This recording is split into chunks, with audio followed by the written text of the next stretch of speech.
दोस्तों, जो घटना आपको सुनाने जा रही हूँ, आप फिर एक बार शॉक्ड हो जाओगे।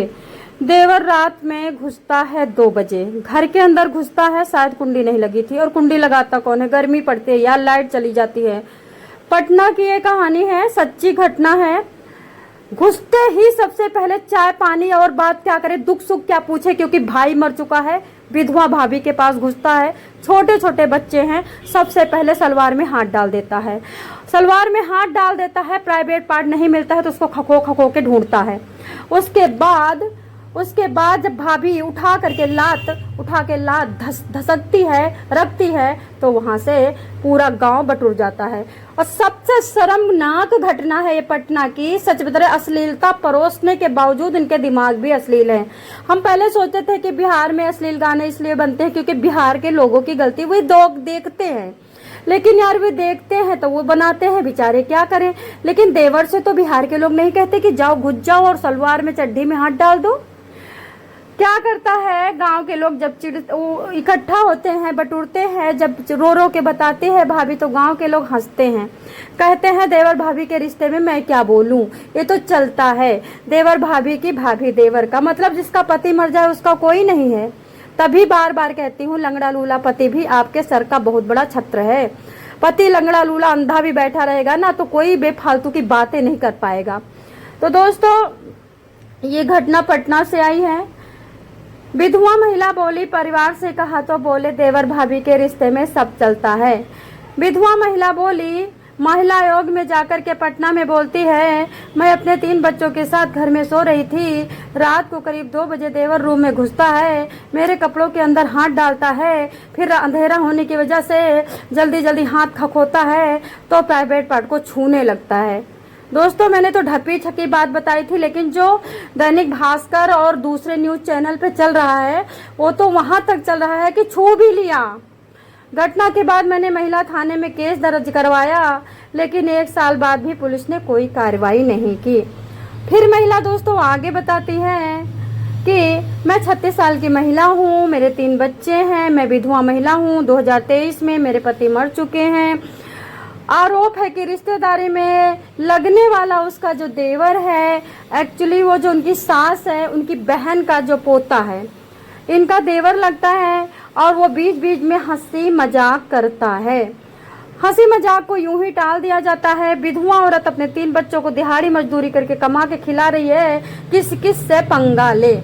अब इस मामले में पीड़िता ने बताया, महिला आयोग को शिकायत तो मैंने बड़ी जगह की, महिला थाने में की, FIR करवाई, लेकिन देवर के खिलाफ कोई बोलने को तैयार नहीं है।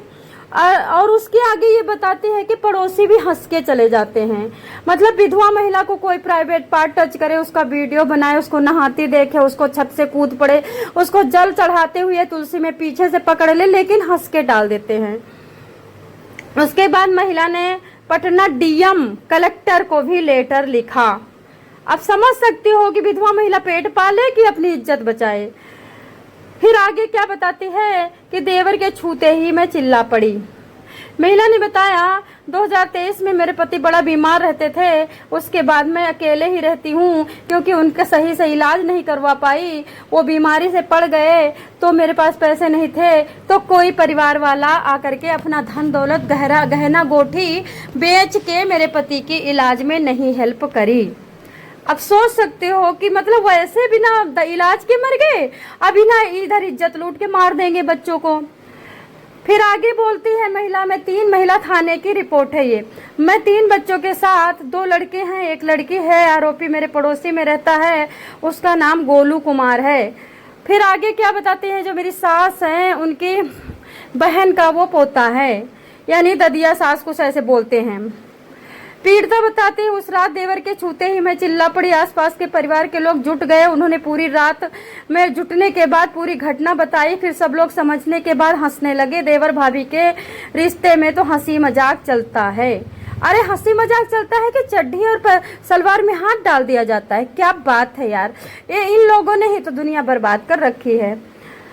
उसके बाद पड़ोसियों ने कहा, जाने दो, बात को फैलाओ मत, तुम्हारी ही बेइज्जती होगी। अब यहाँ पे सोचने वाली बात है, घुसता वो है, अंधेरी रात में टच वो करता है, चड्ढी और सलवार में हाथ वो डालता है, और बदनामी किसकी होगी? महिला की। भाई महिला की ही क्यों बदनामी होगी? जो घुसा था उसकी बदनामी नहीं होगी क्या? ये समाज है।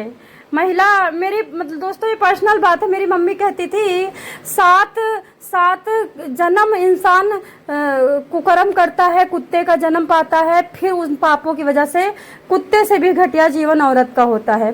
क्योंकि औरत, कुत्ता तो बस बच्चा पैदा करता है और गली गली खाता मांगता है, लेकिन औरत बच्चा भी पैदा करती है, काम भी करती है, कमा के भी लाती है, फिर भी बदनाम होती है। कुछ उसके साथ गलत होता है तो उसको ही मारा जाता है, उसको ही बदनाम किया जाता है। कुत्ते कुतिया में ऐसा नहीं है, जो गलत करता है उसे बदनामी मिलती है, लेकिन महिला में ऐसा नहीं है, पुरुष गलत करता है औरत बदनाम होती है। उसके बाद ये जब औरत बताई कि जब सबने एक ही बात कहा तो मैंने कहा चुप हो जाओ, यहाँ से कंप्रोमाइज किया। उसके बाद बोल रही है महिला कि मेरे बेटे की तबीयत खराब थी, मैं चली गई थी डॉक्टर को दवा दिलाने और मेरी बेटी के पास घुस गया और मेरी बेटी की पता नहीं कब से ये कुकर्म कर रहा है। बेटी की चड्ढी निकाल ली और प्राइवेट पार्ट का फोटो बनाया और वीडियो बनाया। कब से बना रहा है इसको बोल रही कुछ नहीं पता, क्योंकि बेटी कुछ नहीं बता रही है। लेकिन इसे पता कब चला, 1 हफ्ते में पहले मेरी 7 साल की बेटी के साथ ऐसा हुआ। मेरे छोटे बेटे की तबीयत खराब थी, उसे डॉक्टर के पास ले गई। बेटी घर में अकेले थी।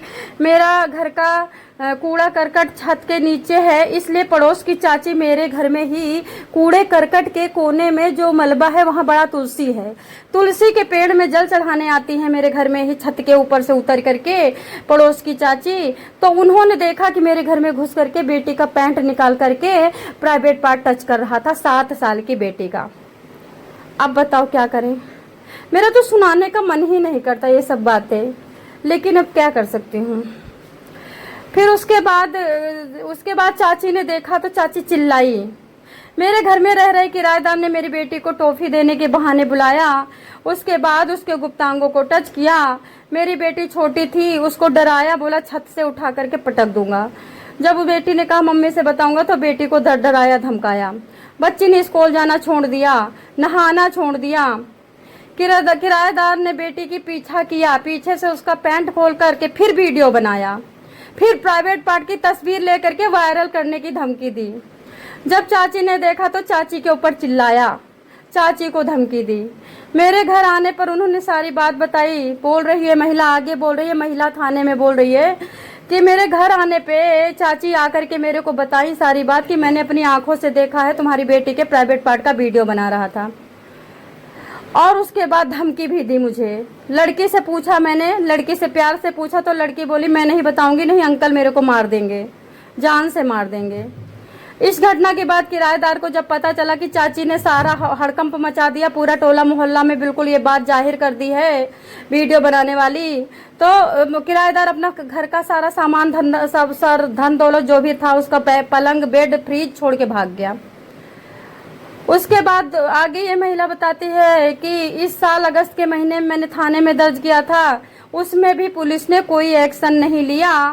अब मैं अपना मजाक नहीं बनवाना चाहती हूँ, अब मैं कुछ नहीं करना चाहती हूँ।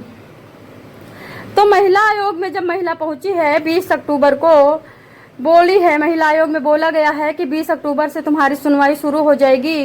तुम्हारा जो डीएम को लेटर लिखा है वहां से भी कोई कार्रवाई नहीं हुई है, उसके लिए भी मैं आगे अधिकारियों पर लेटर लिखूंगी, महिला आयोग में कहा गया। दोस्तों महिला आयोग में अभी पटना में कुछ अच्छा काम हो रहा है, तो अगली कार्रवाई महिला आयोग ने बताया 20 अक्टूबर को होगी और हम तुम्हारा पूरा साथ देंगे, और उसके बाद भी अगर वो कुछ ऐसी हरकत करता है तो हम आगे तक जाएंगे। तो अभी सब लोग डीएम कलेक्टर की धमकी देते हैं, डीएम के आगे धरना धरो, डीएम के पास लेटर लिखो। डीएम, मैं आपको पर्सनल बात बताती हूँ, मैंने कई डीएम को लेटर लिखे हैं। सीएम पोर्टल, अभी मैं अपना पर्सनल बात बता रही हूँ, मैं कई बार एमएलए के पास गई हूँ, कई बार मेरे पास ऐसे केस हुए हैं जिसमें मुझसे मतलब सरकारी सिक्योरिटी वालों ने या फिर किसी और ने, भाई यहाँ पे नाम भी लेना ठीक नहीं, क्या पता क्या हो जाए, बहुत सारे पैसे मांगे, गलती भी सामने वाले की, पैसा मुझसे मांगा जा रहा है। और डीएम को मैंने बड़े लेटर लिखे, मैंने सीएम पोर्टल पे इतनी कंप्लेन करी, कोई रिटर्न जवाब नहीं। एक बार मिठाई वाले से एक बार बहुत लड़ाई हो गई थी, तो मैंने ऑनलाइन FIR किया और वहां से कॉल भी आई कि आपके FIR दर्ज हो गई है, आप 20 तारीख 30 तारीख कैसे दिया था, वेट करें। अभी तक वो 20 तारीख नहीं आई। तो दोस्तों मैं साची बात बोल रही हूँ कि महिला को संतुष्टि ही करना चाहिए, या तो फिर अपने बैग में हमेशा एक धारदार सामान लेके रखना चाहिए।